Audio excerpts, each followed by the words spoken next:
Kamusta po ang inyong pag-aayuno? Sabi nga raw po nila, ang pinakamahirap daw po ay yung second day. Pero kapag ka ito po ay nalagpasan nyo na, kayang-kaya nyo na hanggang Friday tapusin. Para sa mga baguhan, ako po si Pastor Vic. Kung kahapon ay Thanksgiving Monday, today is Confession Tuesday.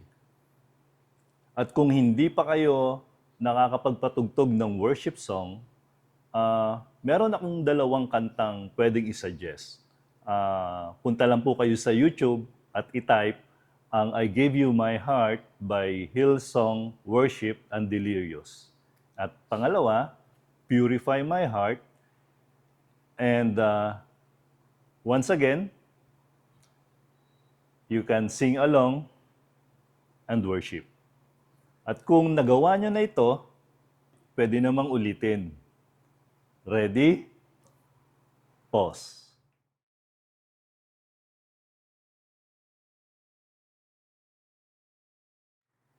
Welcome back. We are calling this Confession Tuesday. Now, tignan natin yung mga ilang verses. In 1 John 1:9, it says, if we confess our sin, He is faithful and just to forgive us and purify us from all our unrighteousness. Subalit, kung ipapahayag natin ang ating mga kasalanan at mga pagkukulang natin sa Panginoong Hesus, siya naman ay matapat na magpapatawad sa atin. Hindi lamang yon, at lilinisin ang lahat ng ating mga kasalanan at mga pagkukulang. To confess, sabi niya ganon, to confess means that we are agreeing with God. Sumasang-ayon tayo sa Diyos na tayo ay makasalanan, na tayo ay nagkasala at talaga namang some point ng ating buhay, tayo po ay maraming pagkukulang sa Kanya. And ayon sa binasa natin, tapat si Jesus, napatawarin tayo, kasi siya ang may sabi salita niya yun, galing yun sa Kanya. At kailanman ay hindi magsisinungaling sa atin ang Panginoon. Patatawarin tayo ng Diyos, hindi dahil sa napaiyak tayo sa ating pagsabi ng ating mga kasalanan, kundi dahil sa nanginginig ang ating mga boses habang tayo ay nananalangin sa Kanya, asking for forgiveness. Patatawarin tayo ng Diyos dahil it is according to His Word. Yun po ang Kanyang binitawang salita at kailanman hindi ho yun pwedeng baliin mismo ng ating Panginoon. Gagawin niyang magpatawad at dahil siya ay tapat at matuwid. Siya lang ang pwedeng magbigay ng absolute pardon dahil siya lang ang walang kasalanan. Sa second verse, sabi po sa Proverbs chapter 28, verse 13, whoever conceals his sin does not prosper. But the one who confesses and renounces them finds mercy. Ang totoo, hindi po natin talaga kayang itago sa Diyos ang ating mga pagkakasala, ang ating mga pagkukulang. Kitang-kita niya po yun. Nakakatawa nga po eh. Bakit? Kasi nahuli na tayo, ayaw pa rin nating aminin. Kung minsan, ibinabato pa natin sa iba. Ipinapasa pa natin yung kaya natin nagawa ito dahil sa kanya o dahil kay ganito. Ang importante po ay sabihin natin sa Diyos ang totoong sitwasyon natin dahil kailanman hindi ho ito natin kayang itago sa Kanya. At sa ating ikatatlong verse, ang Acts chapter 3 verse 19, sabi po doon ay, "Repent then and turn to God so that your sins may be wiped out, that times of refreshing may come from the Lord."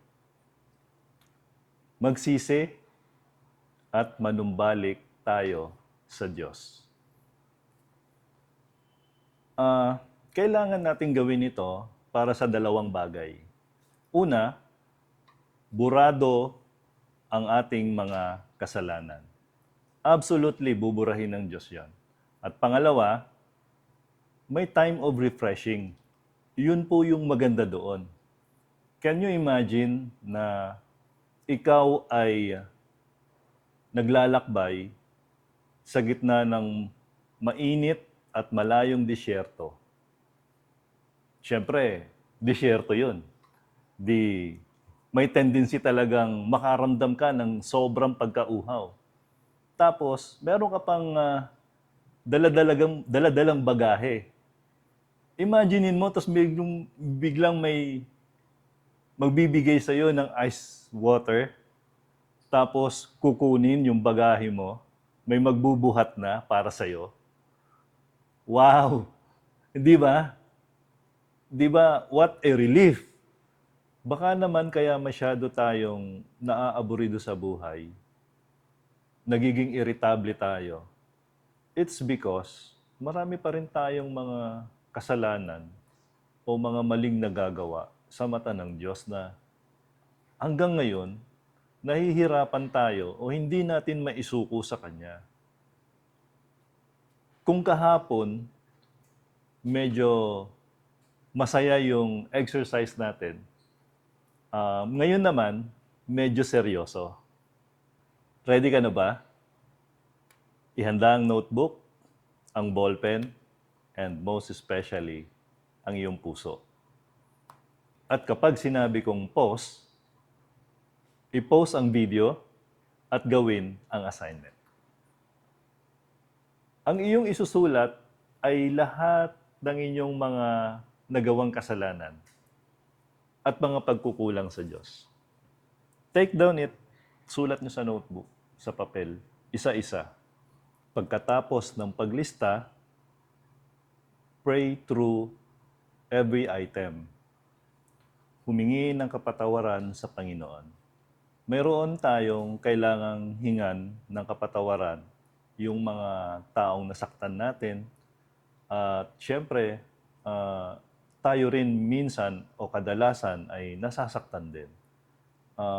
Pwede nyo pong ipanalangin na patawarin sila at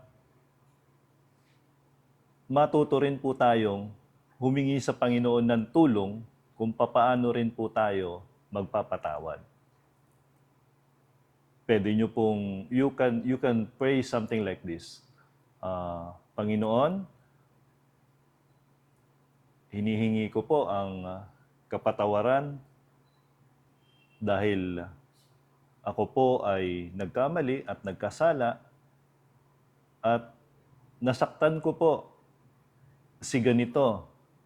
At isulat nyo rin po kung anong ginawa nyo at bakit nyo siya nasaktan. At ganun din ho, kung kayo naman ay nasaktan o kung kayo naman ay nasaktan, tama, pwede nyo rin hong sabihin na, Lord, nasaktan ko si ganito dahil sa nagawa kong ganito. And the other way around, pwede nyo rin hong, si ganito po kasi nasaktan ako at ganito po yung ginawa niya. Pwede po yun. Pwede po yun. Wala hong pipiliin ng Diyos kung papaano siya magpapatawad sa atin. Okay, lahat po yan. Sabi ko nga kanina, tapat siya at matuwid. Let me pray for us then, and we will pause. Panginoon, salamat sa na ipinaalala mo sa amin ang aming mga pagkukulang ang aming mga pagkakamali. Ito ay hindi para i-condemn kami, but para matuto kaming sabihin o ibigay sa inyo ang aming mga kasalanan.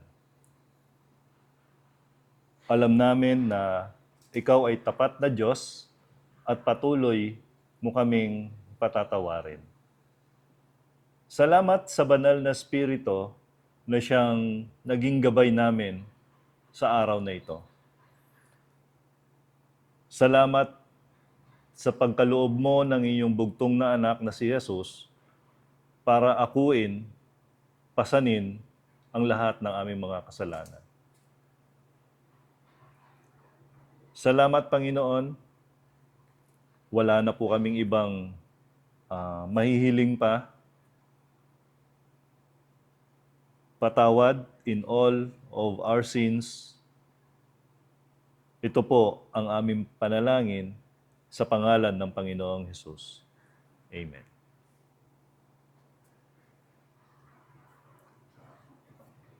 Ready ka na ba? Pause.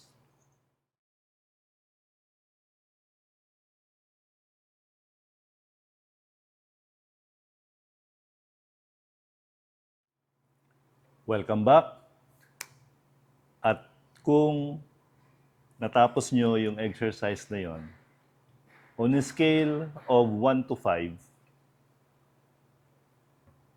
ang 1, kung i-rate nyo yon, ang 1 ay it has no effect. Ang 2 ay medyo. Ang 3 naman ay naramdaman mo yung inyong itong exercise na ginawa natin. At ang 4 ay nagawa and affected. Kung ang rate mo ay number 5, talagang intense sa'yo yung ating ginawa, ay okay naman po. Kung ang inyong rating naman ay 1 lang, no problem. Pero ilan po sa inyo, alam ko, ay may pangangailangang mas malalim. Kung ito po ay hindi nyo natapos, just tell us. Kung nangangailangan po kayo ng further counseling at gusto nyo na matapos ang exercises na to, just come to reach us kung kailangan mo ng tulong. Ito po yung encouragement ko sa inyo. Pinatawad ka na ni Jesus. Sabi niya, go and sin no more. Hindi po tayo magiging perfect, but with the help and grace of God, we can be better in our life. Magiging maunlad ang ating pagsunod sa Panginoong Hesus. And also, yung papel na inyo pong sinulatan, pwede nyo na pong itago at itabi.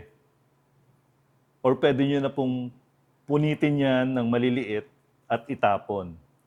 Kasi ang pagtapon po ay simbolo na ito ay hindi nyo na babalikan. At ito ay binibigay nyo na sa Panginoon. Kasi baka mamaya maiwan nyo pa kung saan at may makabasa pa niyan, mabisto pa kayo. Okay? Ulitin ko, pag ito po ay pinunit nyo na, itinapon nyo na, huwag nyo na pong balikan. God bless and see you tomorrow.